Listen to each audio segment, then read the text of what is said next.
Aconselhar, acautelar, agir. É nestas três palavras que se exprime o essencial da função de um advogado. Aconselhar as pessoas, nomeadamente no que diz respeito à preparação dos contratos, como o de compra e venda ou de arrendamento. Acautelar os seus direitos e os seus interesses na preparação desses contratos, na negociação com terceiros.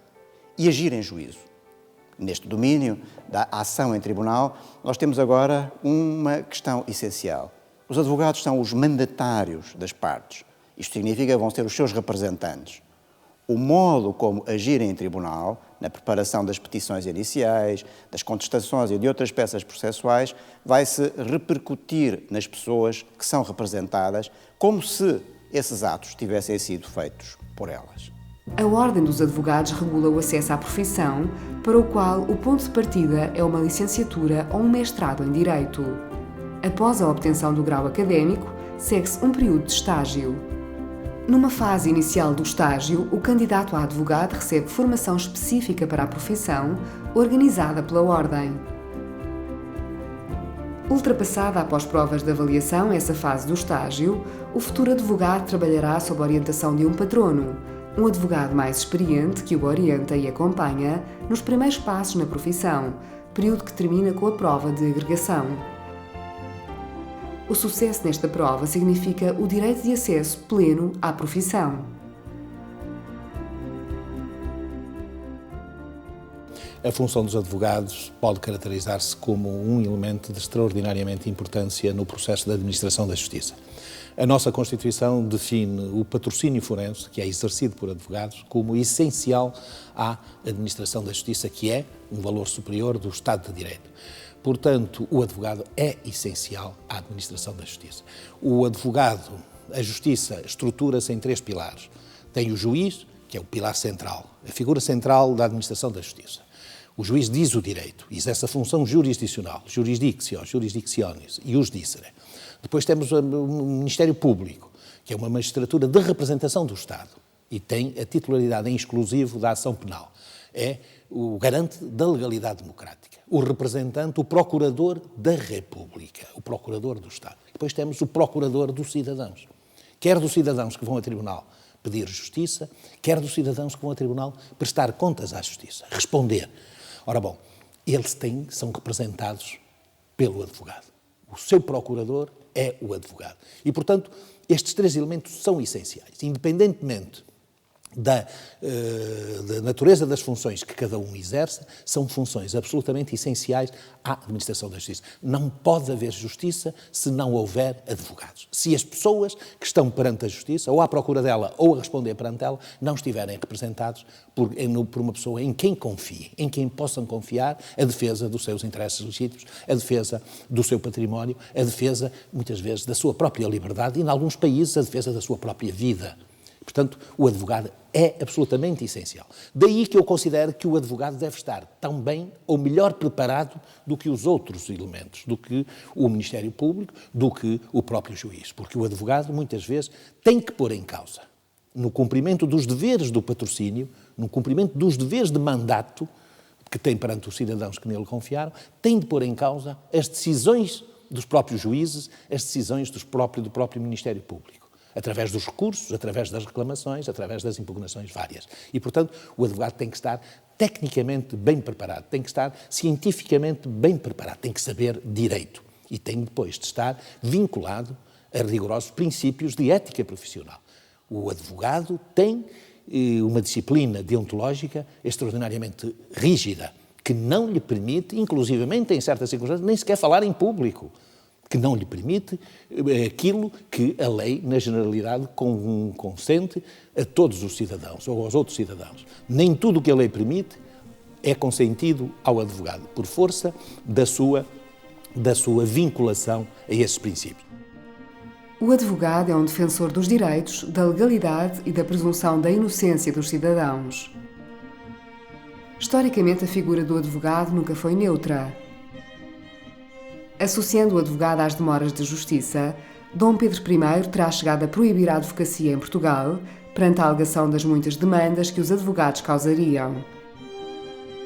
Mas anos passados, no Tribunal do Santo Ofício, A presença de um advogado contava-se entre os poucos direitos garantidos aos acusados pela Inquisição, tal como previsto no seu primeiro regimento de 1552.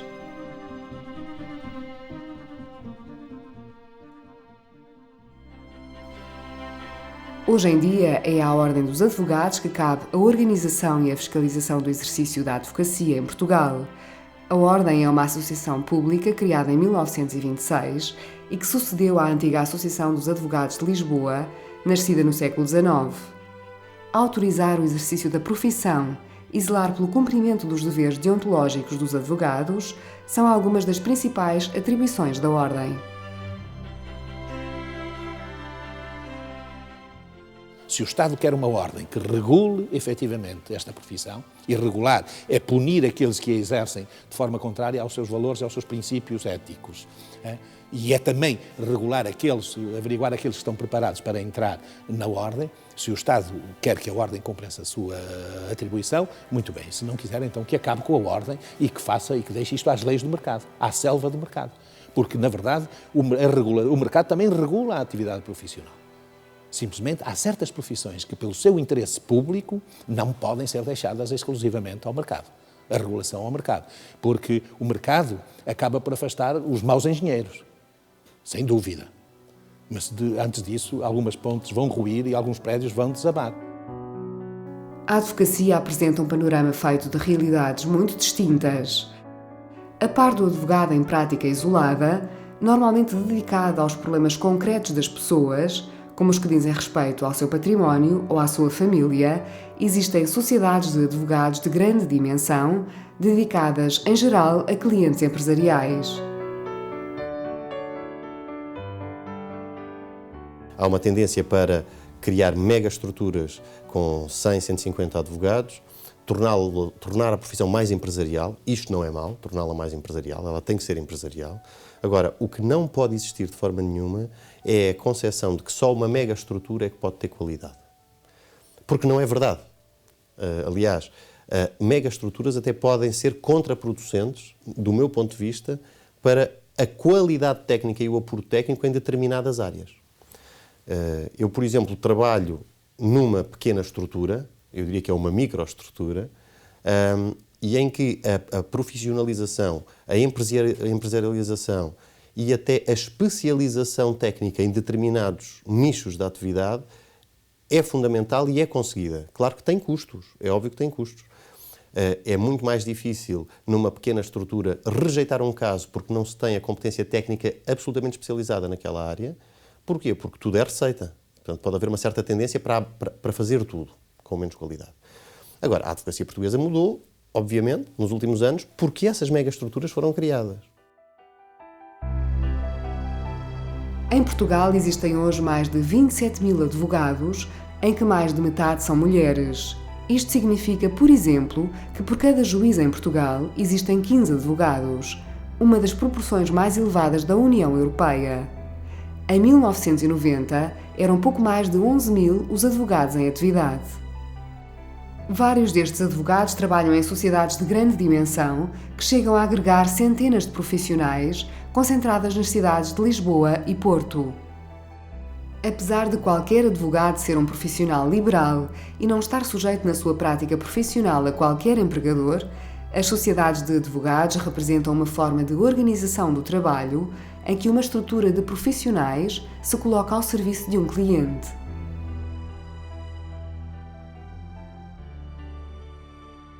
A advocacia é uma profissão liberal e isto tem dois sentidos. Em primeiro lugar, são as pessoas que escolhem livremente o seu advogado, sem quaisquer constrangimentos, sem qualquer obrigatoriedade. Mas a advocacia é uma profissão liberal também num segundo sentido. Os advogados conduzem livremente, do modo que profissionalmente entendem mais adequada a defesa dos interesses das partes, seja na redação dos contratos, seja na atividade forense. E aí tem um papel essencial o chamado mandato forense. O mandato forense assenta na procuração que cada uma das partes passa ao seu advogado. E essa procuração permite ao advogado exercer com total liberdade profissional o modo que entende mais adequado de defesa dos interesses das pessoas. O advogado vai assinar as peças processuais, a petição inicial, a contestação ou outras, em nome, como se fosse a própria pessoa a assinar. Os efeitos vão-se repercutir nessa pessoa. E o advogado terá, obviamente, a responsabilidade profissional em relação ao modo que escolheu para defender os interesses dessas mesmas pessoas. Mas, no final, será a pessoa a ser absolvida ou a ser condenada ou a beneficiar com os efeitos da ação, isto é, com os efeitos do modo através do qual o advogado exerceu esse mandato forense. Sacrifício, capacidade de sacrificar as horas de trabalho que envolve ser advogado. Exige muitas horas. Não só no estudo, mas na análise dos próprios factos, dos próprios processos que nos trazem. Conseguir viver com os problemas dos outros a tempo inteiro. A tempo inteiro. Não se desliga às 8 da noite, quando se chega a casa. Não nos esquecemos dos casos. Essa é a segunda. A terceira, eu diria que é uma característica fundamental e que é difícil de a termos, é ser criativos. Porque senão, ao fim de 15, 20 anos de profissão, estamos completamente cansados, exaustos e deixamos de render tecnicamente aquilo que devemos render. A advocacia não pode ser vivida como uma profissão meramente repetitiva, sob pena da própria qualidade do trabalho que fazemos ser pior. Eu acho que a advocacia é uma profissão eterna e aqueles que a consciência histórica mostra que em períodos de grande aperto, em que os países são dominados por regimes autoritários, ainda são os advogados o bastião final das liberdades. Ainda são os advogados aqueles que, precisamente porque são realmente uma profissão que, por um lado, representa a sociedade civil e não o Estado, por outro lado, porque não são funcionários públicos e, por outro lado, porque são, nesta dimensão, digamos, livres, que podem assegurar o essencial. E, portanto, eu penso que a advocacia é não só indispensável, mas como, inclusivamente, penso que tem futuro, talvez em figurinos diferentes. Hoje, ainda vigora o mito de que a advocacia exercida em modo isolado, como profissão solitária, na relação de confiança pessoal do constituinte com o seu advogado, é um modelo caduco, que a história enterrará. Alguém me dizia, tu és dos poucos nomes, enfim, parecerá vaidade eu dizê-lo, mas foi assim que a questão foi colocada, tu és dos poucos nomes aí de referência na sociedade portuguesa no que a advogados respeita, que ainda não foste engolido pelas grandes sociedades de advogados. E eu concluí, pois se isso é verdade, então irei até ao fim como sempre estive, como um advogado isolado. E continuo a acreditar que haverá sempre lugar para esta advocacia, que parte de uma relação personalizada, de confiança, uma advocacia um bocadinho de confessionário, o que não quer dizer que no que diz respeito agora aos novos ramos do direito, a advocacia empresarial, a advocacia fiscal, a advocacia, digamos, bancária, a tudo isso, a advocacia, vendo os valores mobiliários, as grandes estruturas, os grandes escritórios não sejam melhor habilitados e muito melhor habilitados para prestar serviços efetivos. O direito hoje é terrivelmente especializado, já não é possível dominar tudo e, portanto, com certeza que sim. Os advogados podem também ser classificados desde 2006 como advogados especialistas, um título que a Ordem dos Advogados atribui a um advogado que demonstre possuir uma especial formação e experiência numa dada área do direito. A intervenção de um advogado especializado em direito fiscal é cada vez mais importante e por diversas razões. Uma delas resulta de um natural agravamento da carga fiscal nos últimos anos, o que tem trazido para a primeira linha da preocupação, quer das empresas, quer dos particulares, da problemática fiscal. Por outro lado, contrariamente àquilo que seria as expectativas e àquilo que tem sempre vindo a ser prometido, infelizmente não temos avançado no sentido de uma simplificação do sistema fiscal. E, portanto, é cada vez maior a complexidade das normas fiscais e, consequentemente, cada vez mais difícil a sua aplicação. Daí que seja extremamente importante a intervenção de um advogado especialista na área fiscal, tendo em vista acompanhar e ajudar e esclarecer os clientes, empresas e particulares, na melhor interpretação a dar ao normativo, dada a manifesta complexidade. Por outro lado, uma questão que se revela também extremamente importante tem a ver com a evolução que também nos últimos anos sentimos relativamente à qualidade da intervenção da administração fiscal no processo fiscal. É hoje comparavelmente melhor a preparação dos técnicos da administração no acompanhamento da situação de cada um dos contribuintes. E, portanto, isso justifica ainda mais a intervenção também de técnicos especializados do lado dos contribuintes. Um advogado está sujeito a um estrito código deontológico. Entre os seus deveres encontram-se a honestidade, a probidade, a retidão, a lealdade, a cortesia e a sinceridade. Um advogado está também sujeito a um regime de segredo profissional, não podendo, por exemplo, comentar junto de terceiros ou em público elementos que lhe tenham sido revelados pelo seu cliente ou por um colega. Nós vivemos hoje tempos de conflitualidade, é visível, as profissões forenses tiveram um tempo de uma guerrilha aberta, depois as coisas, enfim, estabilizaram, estamos de novo com, digamos, a questão da litigiosidade das profissões na ordem do dia. Penso que muitas das questões que se discutem, sobretudo no campo do processo penal, que é a minha área, são questões que têm a ver com matérias de poder. Quem manda? Se devem mandar mais dos juízes ou mais dos procuradores, se os advogados devem ter mais poderes ou menos poderes. Se nós deixarmos estas questões, que são questões de cunho estritamente político, para questões de natureza funcional, o que é que funciona melhor? O que é que corresponde mais às necessidades efetivas da população? Talvez estejamos a prestar ao país realmente um contributo importante. E, portanto, eu penso que o que está aqui em causa neste momento é mudar o paradigma da conversa. Não é quem é que está a ter mais poderes ou menos poderes, é quem é que está, de acordo com o estatuto então delineado, a dar um melhor contributo para que haja uma melhor justiça. Em segundo lugar, apoderou-se a sociedade portuguesa uma ideia quantitativa das coisas. E, portanto, em que os próprios magistrados são avaliados pelo número de processos que despacham, quando a justiça não é necessariamente assim. Uma decisão rápida não é necessariamente uma decisão ponderada. Um processo conduzido, digamos, num tempo recorde, não é um processo que possa muitas vezes ter sido decidido da melhor maneira. E além de que estes 62 anos de idade ensinaram-me esta regra, muitas vezes o tempo resolve muita coisa. Ao longo da vida fui tendo casos de pessoas que me procuravam e que naquele exato dia queriam que se fizessem coisas inomináveis, que não havia tempo, não havia disponibilidade para fazer. E, passado uma semana, mais tranquilos, mais calmos, mais ponderados, vieram aflitos perguntar se já tinha sido feito e, ao ouvirem a resposta, ainda não, disseram, olha, ainda bem, porque, na verdade, pensando melhor.